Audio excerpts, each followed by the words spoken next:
السلام عليكم ورحمة الله وبركاته. أصحابتك وحرن جنالك مركل السود وذا وقال كان وحن ربا إن ندي كل وذاقه قار كميدا حبناها ريبابليكان كهي كجرا برلمانك قبل كمينيسوتا gaar ahaan waliba hogaankooda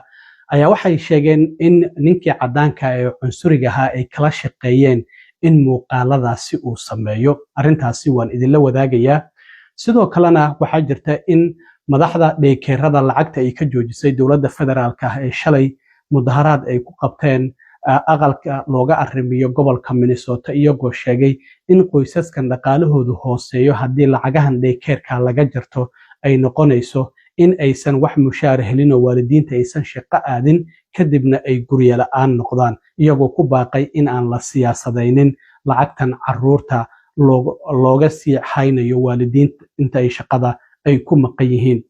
maayarka cusub ee magaalada New York Zoran Mamdani oo xalay la dhaariyay markii sanadka cusub uu dhashay waan idin la wadaagayaa wasaaradda amniga gudaha Mareykanka oo sheegaysa amaba sheegtay inay dib u eegayso dhalashooyinka horey loo siiyay Soomaalida iyo kuwa hadda kadib la siin doono iyadoo sheegtay in laga yaabo in dadka Soomaalida qaarkood dhalashooyinka Mareykanka laga laabto arintaasi waan idin la wadaagayaa maxay yihiin sharciyada cusub ee sanadka cusub dhaqan galaya gobolka Minnesota oo paid family leave oo ka dhaqan galay iyo 19 gobol oo iyagu kordhinaya lacagta saacadii looga shaqeyn karo goboladaasina waan idin la wadaagayaa balse marka hore soo dhaw waxaan ognahay muuqaalkii wiilkii cadaanka ee cunsuriga ahaa uu ka duubay ilaa iyo 10 daycare oo caruurta lagu hayo ee gobolka Minnesota gaar ahaan Minneapolis in guud ahaan wadanka iyo caalamkaba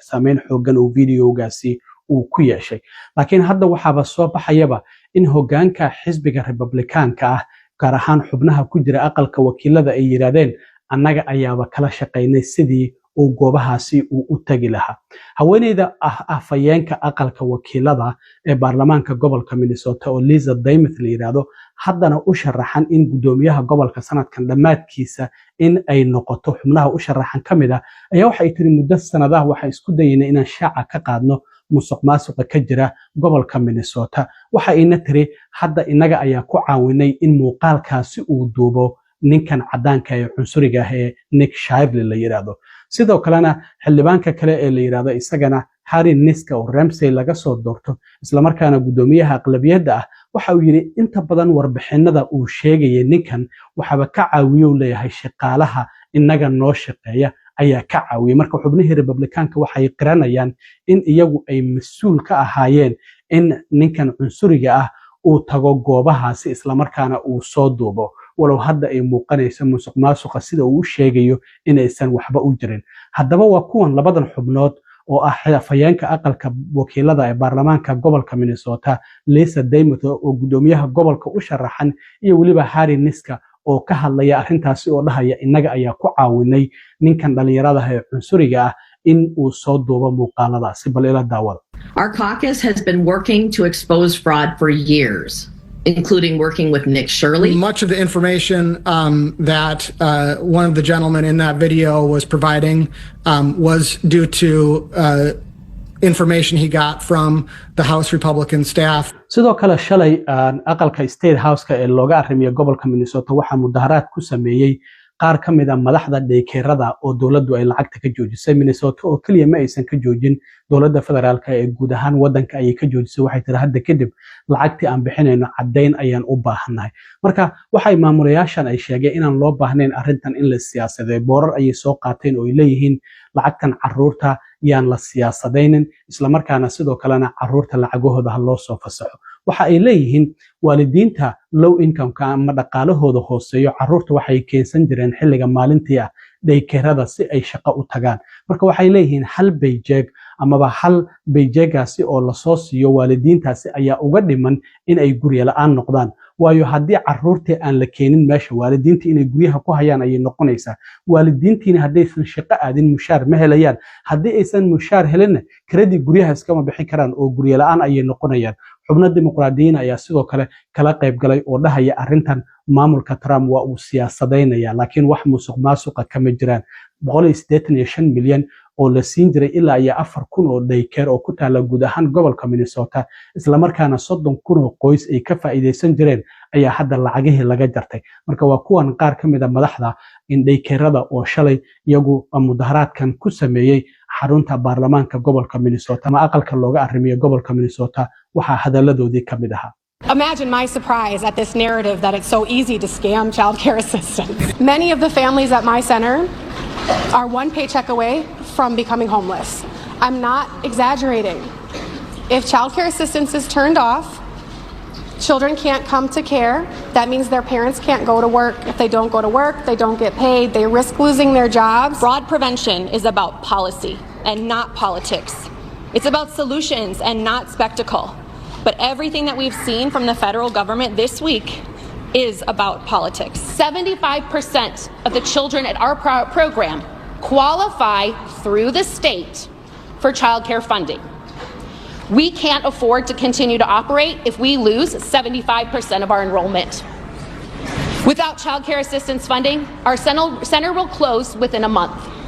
dhinaca kale maayarka magaalada New York Zohran Kwame Mamdani oo bishii November horaanteedii ee sanadkii dhamaaday 2025 duqa magaalada New York loo doortay ayaa xalay la daariyay sida sharciga kooda bisha January ayuu xilka la wareegaa maayarka la daariyo marka xalay markii 6 saac habeenimo ay ku dhacday oo sanadka cusub bisha January ay koob noqotay ayaa waxa xarunta dawladda hoose ee City Hall-ka ku dhaariyay xiraalyaha guud ee gobolka New York Letitia James iyadoo waliba xaaskiisana kitaabka Quraanka ayaa lagu dhaariyay xaaskiisana ay u haysay ayaa halkaasi lagu dhaariyay laakiin waxa la yaab leh marka la dhaariyo maayarka magaalada New York maayar kastaba waxa looga baahan yahay in uu bixiyo lacag $9 ah $9kaasi waxay tahay in lagu file gareeyo daartiisa macnaha filinka karaaniga ama kalaaga ayuu ku wareejinayaa $9 ayuuna dhiibay markii la dhaariyay kadib sida halkan aad ka arki doontaan marka shaqadiisu maanta ayay si rasmi ah ugu bilaabatay maayarka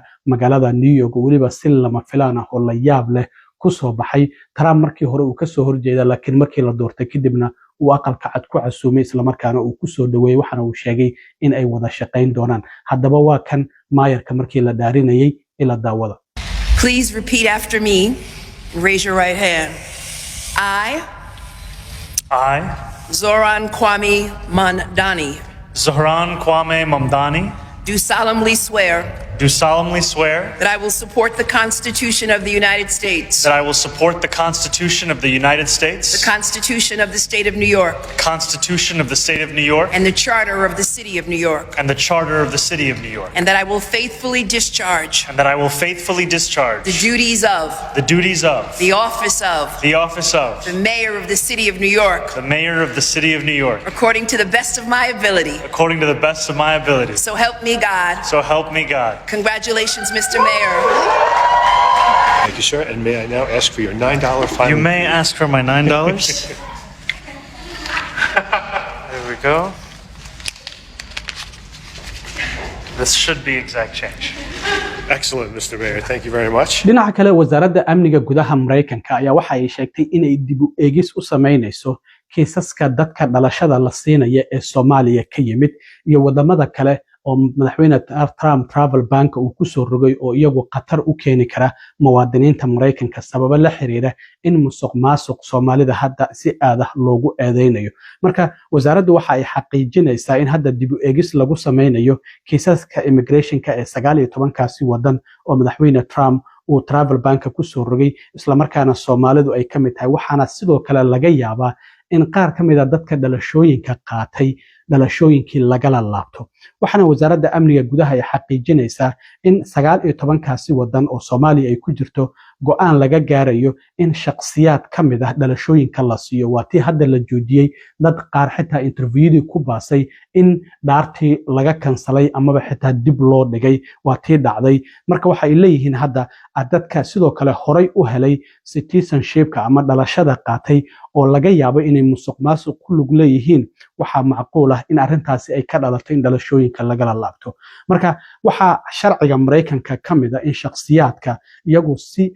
been abuur ah ku qaatay dhalashada qofka hadii lagu helo immigration fraud wax la yiraahdo oo markii wadanka uu imaanayay ama markii green card uu qaadanayay ama markii dhalashada uu qaadanayay su'aalihii la weydiiyay hadii uu ka been sheegay waxay kamid tahay waxyaabaha dhalashada la isaga la laaban karo ku-xigeenka wasaaradda amniga gudaha Trisha McLovin waxa ay leedahay arrimahaasi haddii lagu helo in dadku ay been sheegeen dhalashada waa lagala laaban karaa. waxaa sidoo kale ka mid ah hadda dadka Soomaalida ah ee lagu helay musuqmaasuqa oo la xukumay markay xabsiga ka soo baxaan dhalashada inta lagala laabto waa la musaafurin karaa. sidoo kale waxaa ka mid ah qofku intii immigrationkiisa oo Mareykanka markii uu imaanayay markii uu dhalashada qaadanayay sida hadda marriage fraud oo kale in markii uu guursanayay ama qof war Mareykanka uu keenay waan qabaa uu been abuura waxyaabahaas oo idil haddii lagu helo waxay ka mid tahay waxyaabaha qofka dhalashada loogala laaban karo. waxaana wasaaradda amniga gudaha ay xaqiijisay inay adag tahay in qof si fudud dhalashada Mareykanka loogala laabto ama sharciga looga qaato maxaa yeelay sharciyada loogala laaban karo ayaa adag laakiin haddii lagu helo in sharciyadaasi uu jabiyey waxay micnaheedu tahay in dhalashada lagala laaban karo. marka ilaa sanadkii 1990 aad ayay u adkayd tira yar ayaa sharciga lagala laabtay ama dhalashada laakiin hadda sida muuqata waxaa laga yaabaa in dadkii lagu helo dhalashada lagala laaban karo. sharciyo cusub ayaa guud ahaan gobolada Mareykanka ka dhaqan galaya sanadka cusub waxaa ka mid ah in 19 gobol ay kordhiyeen mushaarka saacadii looga shaqeyn karo. waxaana goboladaasi ka mid ah haddaan idin dulmaro Arizona $14.70 ayaa saacadii markii hore lagu shaqeyn jiray hadda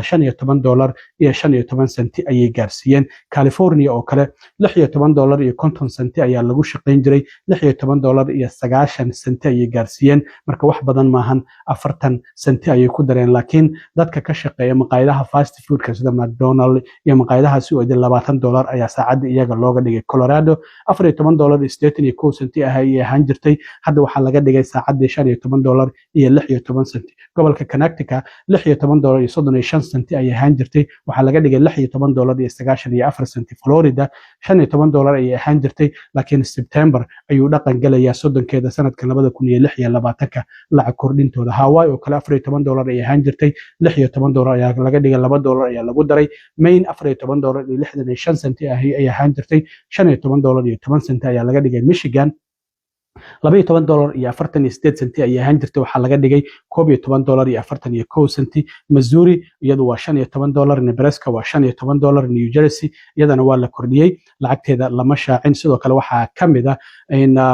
gobolka New York oo isagana $16 laga dhigay meelaha qaarna waa $17 sidoo kale gobolka Minnesota isagana $11.13 ayay ahayd laakiin waxaa laga dhigay $11.41 oo kaliya ayaa lagu daray. gobolka Washington State ayaa $17.13 laga dhigay. ugu dambeyntii sidoo kale dhinaca Minnesota waxaa jirta in sharciyada dhaqan galaya ay kamid yihiin qofku haddii uu 4 saacadood shaqeeyo in uu helo 15 daqiiqo oo break ah oo ama musqul uu ku galo ama uu ku cunteeyo. haddii uu 6 saacadood shaqeeyana in uu helayo 30 daqiiqo oo break ah. sidoo kale waxaa la dhaqan geliyay family paid leave ama Minnesota paid leave programka ayaa dhaqan galay waxaana qofka la siin karaa haddii ilmo ay u dhashaan ama uu xanuunsado 12 toddobaad oo fasaxa uu helayo lacag gaaraysa ilaa $1,423 isaga oo aan shaqaynaynin laakiin aan waxa loo baahan yahay cadeymo qofku ID-giisa meesha uu ka shaqaynayo inuu soo diro ama sidoo kalena dhalashada ilmaha u dhashay cadeyntooda ama haddii uu xanuunsan yahay dokumentiyada isbitaalka inuu soo dhigo. marka haddii aad dadka oo 1099 ku shaqeeyo oo self employedka sida Uber iyo Lyftiga wada iyagu kuma jiraan amaba taraagyada laakiin haddii taraagaadu uu company uu yahay oo W2 aad qaadato waa ay ku jirtaa laakiin waxaad ka apply gareyn kartaa paidleave.mn oo Minnesota laga soo gaabiyay .gov haddii aad doonayso inaad apply gareyso. marka hadda application fara badan ayaana soo gaaray ayay leeyihiin maanta ayaana si rasmi ah ay sharciyadaasi gobolada Mareykanka uga dhaqan galayaan. aad iyo aad u mahadsantiin asxaabta intaan mar kale kulmi doono nabadgelyo.